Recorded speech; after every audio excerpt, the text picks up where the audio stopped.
Salut mes camarades, c'est le Doug, j'espère que vous allez bien. Le marteau de Thor, le nouvel équipage des géants, comment Shanks est devenu empereur et le retour de Shiki, voilà le sommaire de cette critique analyse du chapitre 1131. Mais juste avant, j'ai trois petites annonces dont une qui est vraiment très importante. On va commencer par celle qui est importante. Au mois de novembre, je vais me faire opérer. Pour ceux qui suivent mes points doc et qui suivent un petit peu ce que je fais sur Insta, j'ai parlé de mes problèmes de santé et bah voilà, ça y est, on a vu le médecin, on a vu le chirurgien aussi et l'anesthésiste et voilà, je vais me faire opérer le 20 novembre. Merci encore à tous ceux qui me soutiennent justement sur Tipeee. Vous avez eu le droit à des vidéos en avant-première et bah voilà, ça, tous les messages que je reçois, c'est vraiment extra, donc un gros merci à vous. Pour ceux qui voudraient me voir, là maintenant on est sur la deuxième news, je serai à la Game in Reims du 16 au 17 novembre et comme son nom l'indique, c'est Reims, donc n'hésitez pas à venir, je ferai une conférence, il y a une expo, on parlera de chapitres, vous allez voir, c'est un véritable bonheur. Et la dernière chose, là c'est très important, je vais être à Paris le 30 novembre pour le concert One Piece, c'est un concert mondial, il sera aussi le 1er décembre à Lille et je vous donne un seul conseil, n'hésitez pas à y aller, organisé par la Fée Sauvage et c'est un truc absolument de dingue parce qu'il faut savoir que c'est un concert mondial pour les 25 ans de One Piece, l'animé. Il y a presque plus de places de disponibles, donc si vous voulez venir, n'hésitez pas. Et surtout, ce qui est très important, c'est que c'est une tournée mondiale et il y a seulement que 3 pays en Europe où ils vont aller. Bien sûr, la France, il y a eu l'Allemagne et il y a aussi l'Angleterre. Tous ceux qui sont en Italie, en Espagne et tous les autres pays, je vois sur les réseaux comment ils ont les nerfs, mais on a de la chance de pouvoir les voir en France. Et la dernière chose qui est très importante, c'est que si vous venez à Paris, déjà, vous aurez l'immense honneur de pouvoir parler avec moi. Ceci est bien sûr une boutade, mais surtout, il y a le compositeur des musiques et surtout le chanteur de We Are, We Go et de Us, le dernier générique, le dernier opening au niveau de Egghead qui est absolument dingue et c'est une véritable chance de pouvoir le voir sur scène, donc n'hésitez pas à venir. C'est à Paris le 30 novembre et le 1er décembre à Lille. Bref, ça c'était pour les petites annonces. Maintenant, qu'est-ce qu'on va faire? On va tout simplement lire le chapitre et on va prendre le chapitre page par page et essayer de démêler un petit peu tout ce qu'il y a eu dedans.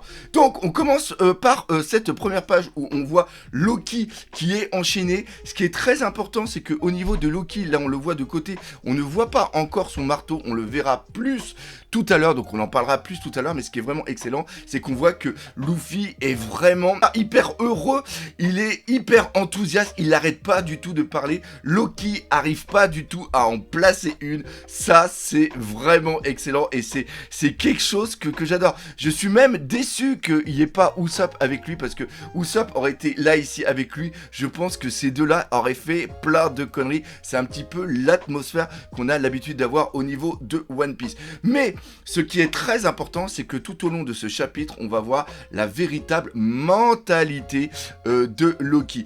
Et là, à un moment, on voit que Loki en a marre et il fait « Hey, je te cause !»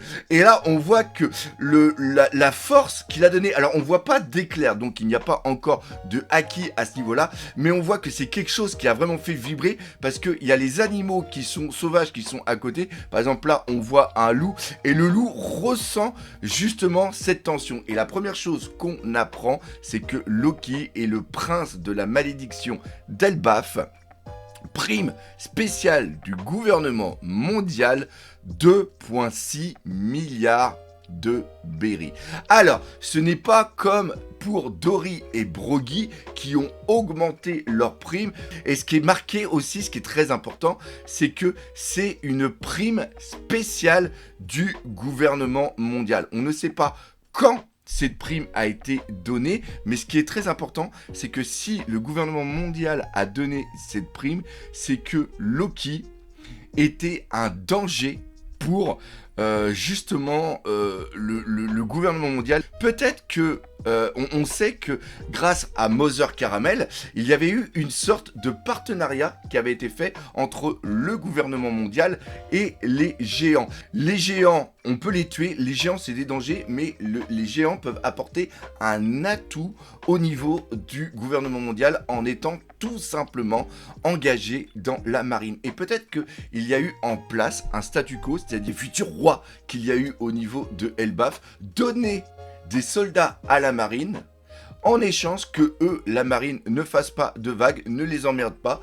Il y avait quelque chose qui était entre le gouvernement mondial et le pays d'Elbaf, et que Loki, une fois qu'il a tué le roi, a mis fin à ce statu quo, a mis fin à ce, entre guillemets, partenariat entre le gouvernement mondial par le biais de la marine et l'Elbaf, et qu'il a voulu tout simplement commencer à vouloir conquérir les territoires et, pourquoi pas, chose complètement dingue, vouloir devenir un empereur. Il a mangé le fruit, il a l'ambition pour être empereur, il a la puissance pour être empereur, et justement c'est là où intervient, et c'est pour ça qu'il faut me suivre sur Instagram, ouais, n'hésitez pas, One Piece Passion, ou alors sur TikTok. J'ai posé une question de savoir comment un empereur devenait empereur. Est-ce que l'empereur s'autoproclamait? Est-ce qu'il disait « Ok, maintenant, moi, j'ai la puissance, j'ai des territoires, maintenant, je suis un empereur ».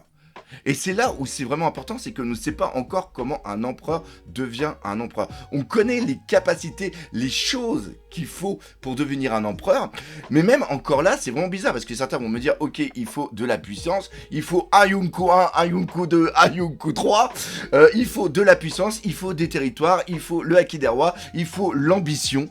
C'est pour ça que certaines personnes qui ont le niveau pour devenir empereur ne sont pas empereurs. Et là, je vous dirais, c'est quand même bizarre parce que on va prendre plusieurs exemples.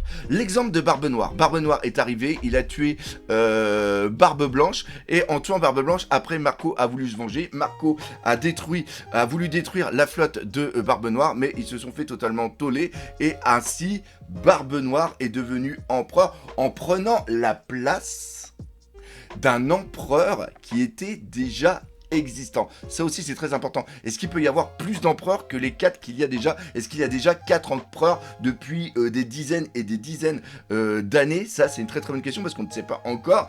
L'autre exemple qu'on va prendre, c'est Baggy. Baggy, comment il est devenu empereur? Est-ce que c'est lui qui a dit « Ok, moi maintenant, je deviens empereur parce que je suis Baggy ».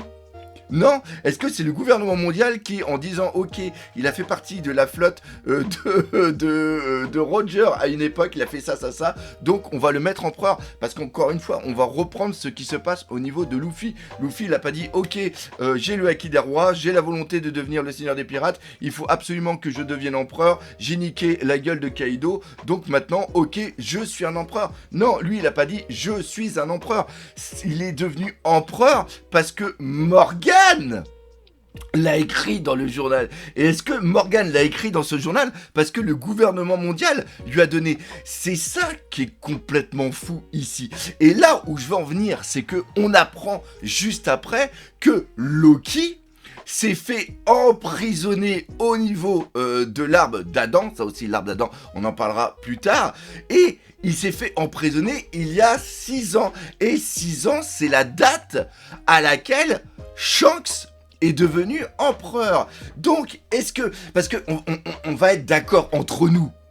Shanks, depuis très longtemps, il a la puissance, il a le charisme, il a l'équipage pour devenir un empereur.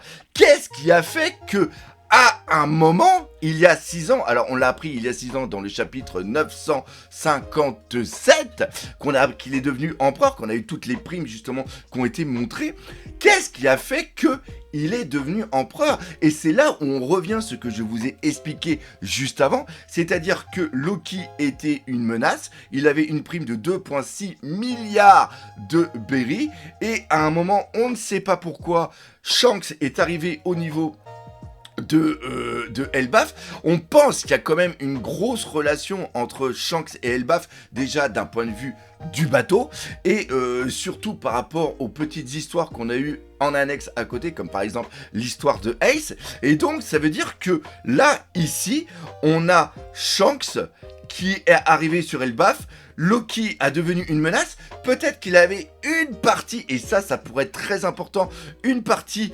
de... C'est pour ça qu'il y a eu aussi beaucoup la guerre au niveau d'Elbaf, c'est-à-dire qu'il y a une partie des géants qui était pour Loki, il y a eu une partie des géants qui était pour l'ancien roi, et peut-être pour Ashruddin, ça aussi on va le prendre et on va le mettre de côté, et Shanks à un moment est intervenu pour mettre fin à cette guerre, un petit peu comme quand il est arrivé à Marinefell, et il a niqué le père Loki, et après il était enchaîné avec le granit marin. Pourquoi granit marin? Parce que tout simplement il a un fruit du démon, et le fruit du démon peut justement aussi lui donner plus de puissance. Et donc, une fois qu'il a neutralisé la menace de Loki, eh bien, c'est à partir de là qu'il a eu ce statut. Tout simplement d'empereur. Vous, dans les commentaires, dites-moi ce que vous en pensez. Alors, le petit Loki. Loki, là on voit Luffy qui est hyper peinard au niveau de Loki. Il est assis, il est tranquille et tout. D'ailleurs, chose très importante, c'est que Loki n'appelle pas Luffy, mais l'appelle Roddy. Il l'appelle Roddy, est-ce que c'est aussi par rapport à Rod de l'équipage de Ashruddin? Pourquoi je parle de ça? Parce que justement Rod disait, le navigateur de l'équipage de Ashruddin disait qu'il était justement le dieu du soleil, et c'est quelque chose qui est énormément répété au niveau de Loki, qui arrête pas de répéter lui aussi qu'il est le dieu du soleil. Et comme je l'avais dit il y a quelques temps, il y a une opposition entre Luffy et entre justement Loki. Luffy est le véritable dieu du soleil, il a été reconnu en tant que tel par justement Bonnie, et aussi sur Dory et Brogy. Pourquoi il dit justement qu'il est le dieu du soleil? Est-ce que le fruit du démon qu'il a, ou est-ce qu'il lui donne des capacités de créer le feu, de créer quelque chose? Et c'est en un sens peut-être pour ça qu'il avait besoin du Meranomi Ashruddin. On va encore en parler après Ashruddin, parce que pour moi, on va même en parler tout de suite. Pour moi, Ashruddin est celui qui va être le commandant de la nouvelle flotte des géants. Je pense que Ashruddin va ici, à un moment, aider Luffy à détruire Loki, et il prendra la place justement de Loki. Encore une fois, comme je l'ai dit la dernière fois, est-ce que eux, ils ont la capacité, on ne sait pas pourquoi, qu'ils puissent se transférer le fruit du démon d'une personne à une autre? Est-ce que c'est Ashruddin qui va prendre le prochain fruit du démon de Loki? Ce qui est sûr, cependant, c'est que à la fin de l'arc Elbaf, Loki sera défait, parce que Loki est bien l'antagoniste, et ce sera Ashruddin qui sera le nouveau roi, ou surtout le nouveau capitaine de la flotte des géants d'Elbaf. Luffy et Loki ont l'air d'être vraiment potes, c'est un petit peu comme ça que c'est montré, c'est-à-dire que Luffy ne ressent pas de haine ou de malveillance de la part de Loki, et je pense que ça, c'est surtout dû au fait que Loki arrive à énormément jouer, c'est le dieu de la malice tout simplement, mais il arrive énormément à jouer avec ses sentiments, et là pour l'instant Luffy ne cherche pas à savoir plus profondément comment est Loki intérieurement, et ce qui se passe c'est qu'à un moment Luffy pète les plombs, et c'est rare qu'il pète d'un seul coup les plombs comme ça, quand Loki dit que Shanks est un froussard, et ça reprend justement le chapitre de Robinson, le premier chapitre de One Piece. On peut dire tout ce qu'on veut sur moi, ça me passe vraiment au-dessus, c'est-à-dire que Loki aurait traité Luffy de froussard, de peureux, etc., ou de faible, il s'en serait totalement foutu, mais s'il commence à traiter son équipage, quelqu'un qu'il aime, parce que c'est un petit peu comme ça que ça se passe aussi dans les différents arcs qu'on a eu, c'est par rapport à une personne qui voit qui est triste, et il va aller sauver la tristesse de la personne en détruisant justement le méchant de l'arc, et là justement on ne parle pas de Shanks. Parce que Shanks, c'est encore une fois à travers le chapeau, à travers ce qui s'est passé, c'est lui qui lui a inculqué les premières vraies valeurs d'un pirate. Et là, tu vois le Luffy qui pète totalement les plombs. Et ce que j'ai énormément apprécié, c'est le dessin de cette subite transformation en Gear 4 avec les cheveux et tout. Et quand j'ai fait la réaction live, les cheveux m'ont vraiment paru bizarres parce que c'est pas les mêmes cheveux qu'on voit d'habitude. Il y a un petit mélange entre le Gear 4 Bondmine, la tête du Snake Man. Il a quand même les yeux qui ressemblent un petit peu au Kabuki, qui est vraiment quelque chose qui est propre au Gear 4. Mais je trouvais aussi qu'il y avait une sorte de petit Gear 5 dedans, ce qui me fait penser justement que plus tard, encore une fois, on a la joie, on a la tristesse. Le Gear 5 est la liberté et la joie, mais je pense que la joie des fois peut aussi se transformer en colère, et je pense que encore une fois on aura un moment un Gear 5 qui va être complètement dingue, complètement badass au niveau de la colère de Luffy. On reprend aussi une chose qui est très importante, c'est tout simplement le marteau qu'il a dans le dos. C'est très très bon parce que je crois que c'est le seul géant qu'on a vu avec un marteau. Tous les autres ont des haches et des épées. Le marteau, c'est souvent pour le forgeron, et chose aussi très importante pour ceux qui ont joué à des jeux comme Diablo et tout ça, et bien le marteau, c'est aussi l'arme du paladin. Donc voilà, un petit peu la bonté et tout. Donc là, il a un marteau dans le dos. Beaucoup ont dit que c'était le marteau de Thor. Je ne prononcerai pas son nom parce que avec ma dyslexie, je dis que des conneries. Mais vous voyez le marteau auquel je pense, et je vais le dire tout de suite, ce n'est pas ce marteau. Pourquoi ? Parce que le marteau de Thor est un marteau à une main, alors que le marteau que nous voyons ici est un marteau à deux mains. Et ce qui est vraiment aussi important, c'est que le marteau, c'est aussi un symbole pour surtout construire, pour forger, mais c'est aussi, quand c'est une arme de guerre, une arme de destruction. Et j'ai trop hâte de voir ce que ça va donner avec ce Loki. Et le Loki, justement, à un moment, qui est en train de parler avec Luffy, qui parle au sujet de Shanks, il pète complètement les plombs, il va lui, Luffy veut lui latter la bouche, et à un moment, il y a Loki qui dit non mais attends, c'était une boutade, et la chose après qu'il dit, c'est qu'il dit, tu vois bien que je suis immobilisé, bon sang, et après on voit dans sa tête, l'enfoiré, dès que j'ai les mains libres, je le bute. Et là, avec cette phrase, on voit totalement que Loki est quelqu'un de fourbe. Loki ne peut pas être un protagoniste. Loki est absolument un antagoniste. L'autre chose aussi qu'on va parler, c'est tout simplement les monstres, les gardiens des montagnes, qui font énormément penser aux monstres du film Strong World. Film Strong World où il y avait Shiki. Chapitre 1124, on voit un mec à la fin avec un chapeau et aussi un manteau. On pensait tous à Scooper Gaban. Et là, avec ce qu'on voit là, parce que c'est pas n'importe quoi, parce qu'on voit aussi d'autres créatures. C'est-à-dire que quand après on va voir le bateau des géants, on va voir justement une sorte de gros serpent requin. Et ça, c'est une créature qu'on voit au niveau de Strong World. C'est la créature du début qui se fait bouffer par les quoi ? Ah, par les fourmis, tout simplement. Et c'est ça qui est absolument dingue. C'est-à-dire que ici, on a les créatures qui ont été créées par le docteur qui était avec Shiki.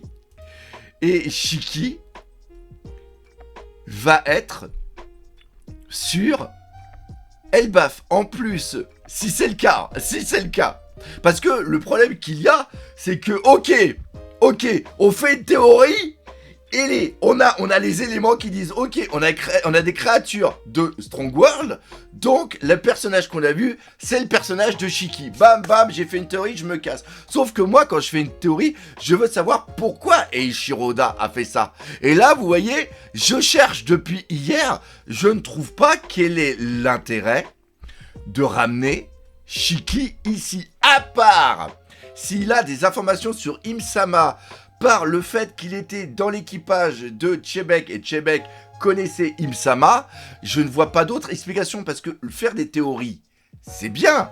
Mais expliquer le cheminement d'Eiichiro-Oda, pourquoi il a amené cette chose, c'est mieux. Bah sauf que là, je l'ai pas. Donc vous, dans les commentaires, si on a le retour de Shiki, si vous savez pourquoi Eiichiro-Oda, il a intérêt à ramener Shiki, dites-le moi. Parce que moi, à part apporter des informations sur un élément, je vois pas à quoi il peut servir. Et l'autre chose qui est complètement dingue, c'est que si on a réellement Shiki qui est sur Elbaf, le film Strong World serait un foreshadowing de bâtard. Oui, j'ai dit de bâtard, et je garde ce mot. Pourquoi ? Parce que rappelez-vous, la dernière attaque, c'est Thor. Ça serait dingue, parce que Thor, mythologie nordique, Elbaf. Je sais pas si vous voyez la folie de la chose. Ça serait un truc complètement dingue. Bref, là, on est sur justement ce qu'il se passe. Luffy arrive à apprivoiser les créatures qui font énormément aussi penser à l'île de Ruscania, là où s'est entraîné Luffy. Tout ça pour ceux qui n'ont pas vu la réaction live, je le dis au niveau de la réaction live. Et j'ai fait aussi une petite vidéo sur Instagram, parce qu'encore une fois, sur Instagram, quand le chapitre est sorti, après, je vous fais des petits fun facts, des petites choses que vous avez peut-être loupées. On reprend parce qu'il se passe tellement comme chose au niveau de ce chapitre. On a les Mugiwara qui sont sur le pont et juste derrière eux, il y a un Rod en feu qui court, qui est poursuivi par, je me rappelle plus comment il s'appelle. Et lui, il a le bateau dans les mains. Je pense qu'après, justement, ils vont se rencontrer et que ils vont voir que les humains font partie de l'équipage des Mugiwara. Et après, on a, il se passe trop de choses. Il se passe trop de choses. Après, on a justement Ashwoodin et Stussen qui ont tué une grosse créature qui a un élan, alors qui est à moitié dinosaure, moitié élan. Encore une fois, c'est quelque chose, c'est une créature que l'on voit au niveau de Strong World. Et il est au courant que les Mugiwara vont arriver parce que justement, il était resté ici par rapport à Loki. Et il faut savoir que normalement, Ashwoodin est le fils suggéré du roi et que c'est lui normalement qui doit devenir le nouveau roi de Elbaf et qui doit commander la nouvelle flotte. On a un petit récapitulatif, on voit que c'est le nouvel équipage des géants et je pense que après il est absolument obligatoire que ce soit lui qui gouverne, qui commande la flotte des géants, qui sera hyper importante au niveau de la fin de One Piece, parce que Eiichiro-Oda nous a promis une bataille navale qui va être complètement dingue. On arrive sur les 2 dernières pages avec mon petit Brook qui a fait une coupe absolument magnifique de Robin qui refait justement penser au tout début d'Enies Lobby. C'est d'une poésie absolument dingue. Ils arrivent au niveau d'Elbaf et quand ils arrivent au niveau d'Elbaf, on apprend justement que Zoro s'est effondré et qu'il ne bouge plus. Encore une fois, c'est un climax de fin à la Eiichiro-Oda. On a peur qu'il se passe quelque chose. Encore une fois, j'espère franchement, et c'est impossible qu'il fasse mourir Zoro avant que Robin arrive. Peut-être c'est soit pour nous mettre en place le fait qu'il soit malade et qu'il en a peut-être plus pour longtemps et qu'il va devoir transmettre des informations à Robin, parce que rappelez-vous, la plupart des livres de la librairie d'Ohara qui ont été sauvés ont été mis au niveau justement d'Elbaf. Donc ça, c'est très important.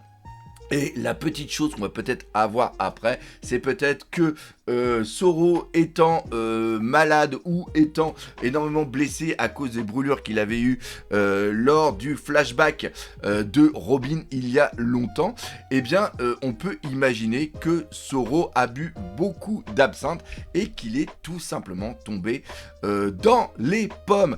Bref, voilà un petit peu ce qu'il y avait à dire au niveau de ce chapitre. Je vois qu'il y en a encore une fois, pour plus de 20 minutes. J'ai quand même essayé essayé d'être assez concis au niveau de cette critique analyse. J'espère que vous l'aurez apprécié. La semaine prochaine, je pars à la Gaming Reims, donc on fera la réaction live directement à l'hôtel et on fera la critique analyse. En retour, cette critique analyse est aussi rapide au niveau du montage parce qu'on est le 11 novembre et normalement, j'ai quelque chose à faire avec la famille. Donc j'ai fait cette critique analyse en urgence. Bref, encore une fois, gros merci de votre soutien. On se dit à toutes et à tous à bientôt. Oui, je sais pas pourquoi j'ai dit ça, mais on se dit tous à bientôt. Et surtout, on n'oublie pas le principal. One Piece, c'est la vie. Allez, salut mes Nakama!